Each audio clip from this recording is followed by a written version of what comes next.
It's wild. The author basically takes his entire music collection, thousands of albums, groups them in fours, and makes them battle it out. Like a World Cup, but for music, listen to back to back. Intense stuff. Okay, a Sonic World Cup. I like it. Yeah. And we're focusing on just one group from this quest. Exactly, Group 187.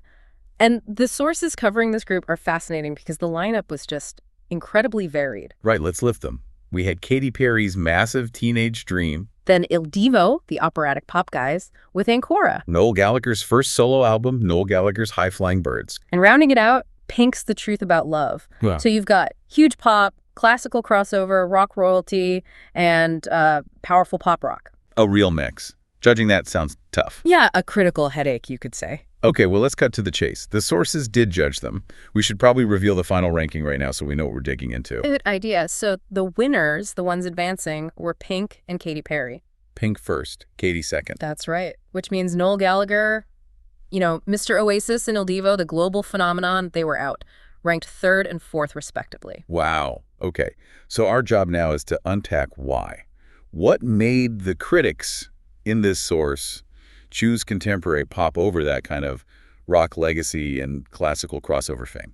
It's a really interesting outcome. And to figure it out, we have to start, at the bottom, with Il Divo's Ancora, ranked 4th. Okay, Ancora. It's mostly covers, isn't it? Big famous songs like Hero, Unchained Melody, Ave Maria. Yeah, very well-known tunes.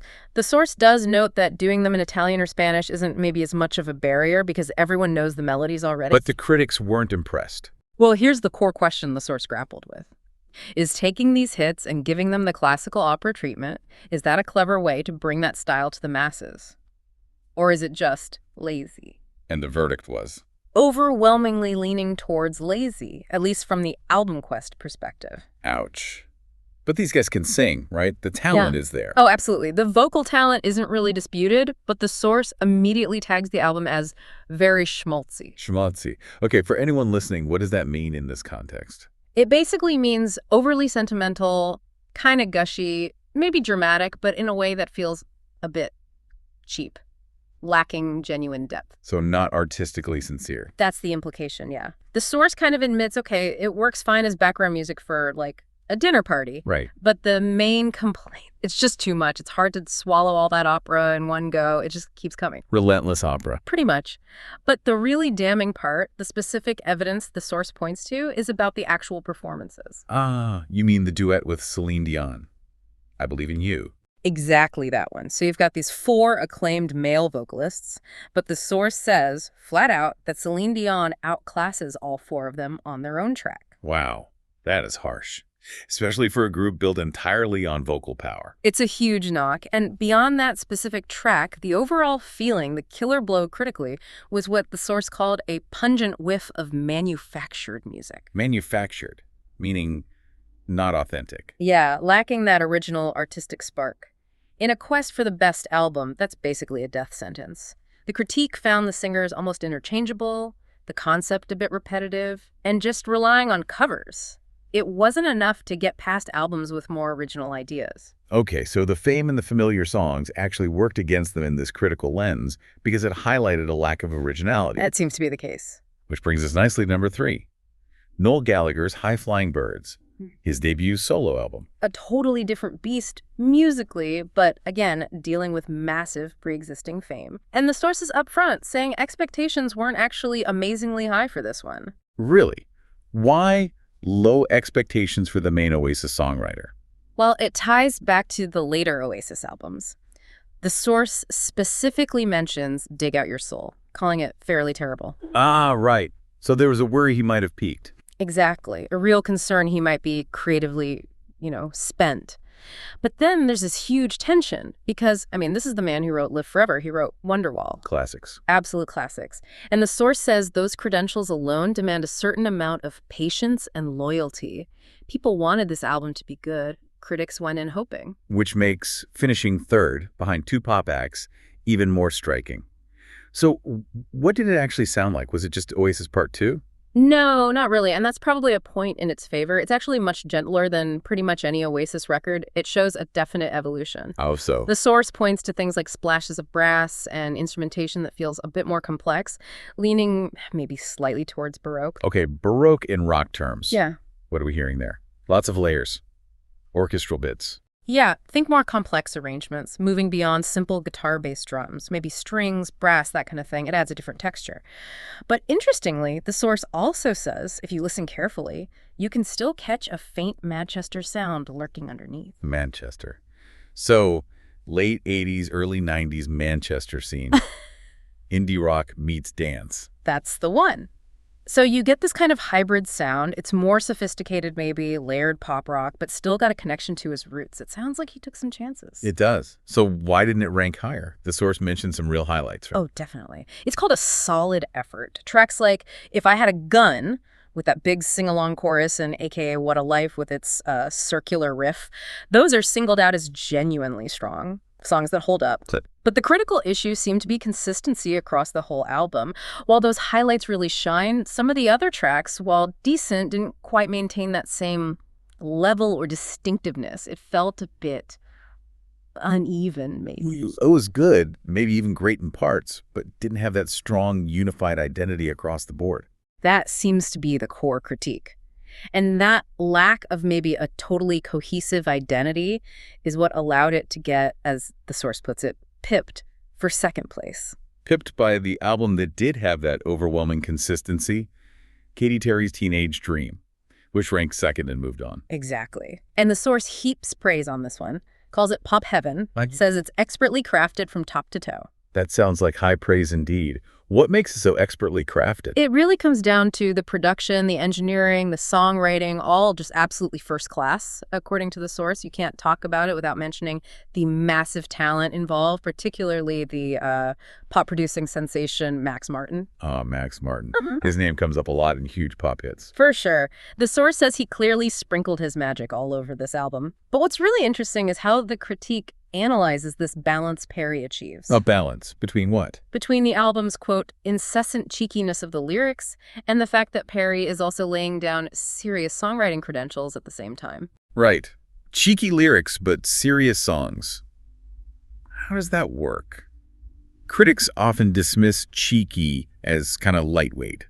They do, but here the source argues the production is so polished, so perfectly executed, and the themes explored are actually quite substantial, that it works. It elevates the whole thing. Can you give an example? Think about Firework.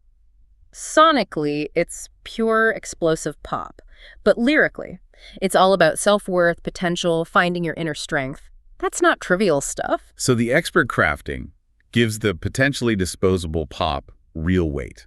That's the key. That seems to be the argument. That balance made it stand out. Now, influence-wise, the source does mention Madonna, specifically her kind of massive dance pop sound. On which tracks? They sort of cheekily point to the title track, Teenage Dream, with a bit of a metaphorical cough, suggesting maybe it bars a bit heavily there. Yeah. But they also quickly pivot, highlighting tracks like the pop rocker Circle the Drain, and again, Firework, as proof she wasn't just doing one thing.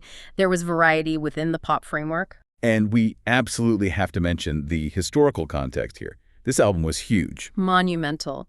Perry got 5 #1 singles from this album in the U.S. 5. Which, as the source points out, equal the feat attained by Michael Jackson's Bad album. Yeah. Putting her in the same sentence as Michael Jackson's Bad, that's just astronomical. It gives the album this undeniable cultural significance and, frankly, proves a level of quality control across the singles that's hard to argue with. So even for a critical quest, that kind of historical achievement, backed by quality, carries immense weight. It seems it did here. It's tough to vote against that kind of proven success and consistency. And yet, it still only came second in this group, which tells you something about the winner. It certainly does.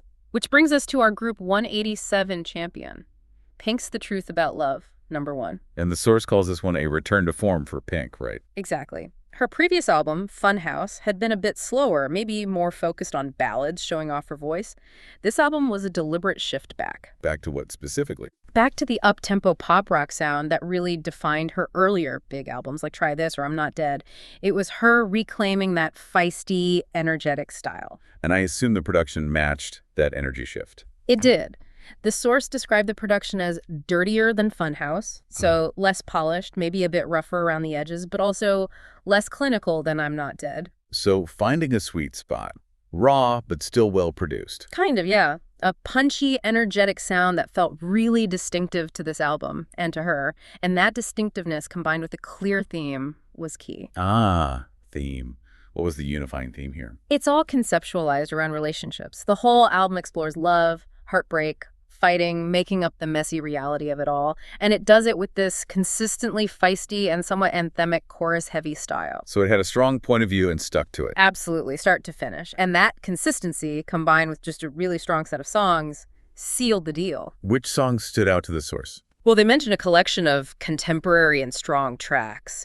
Hits like Blow Me, One Last Kiss, True Love, Try. All big songs. Huge. And also the duet, Just Give Me a Reason, with Nate Roos from the band Fun. Oh, yeah, that was massive. Beautiful song. Right. And that track, in particular, showed she could bring real emotional depth even within that feisty pop rock sound.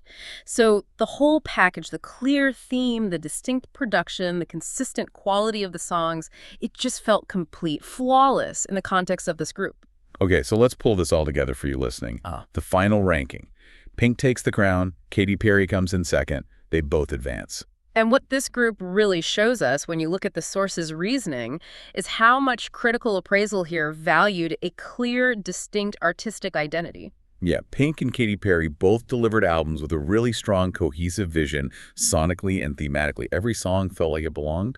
Compared to, say, Il Divo, where the reliance on covers felt, to the critic, unoriginal, or Noel Gallagher, where despite his legacy and some great tracks, the overall album didn't quite have that same unifying sonic thread as the Cop 2. So in this album quest framework, consistency and a strong, original artistic voice really seemed to trump sheer fame or reliance on established hits. It really did, in Group 187 at least. Which leaves us with a final thought for you to chew on. Go on. In a competition like this World Cup of albums, how much weight should be given to things like originality and consistency versus, say, massive commercial success or an artist's legendary status?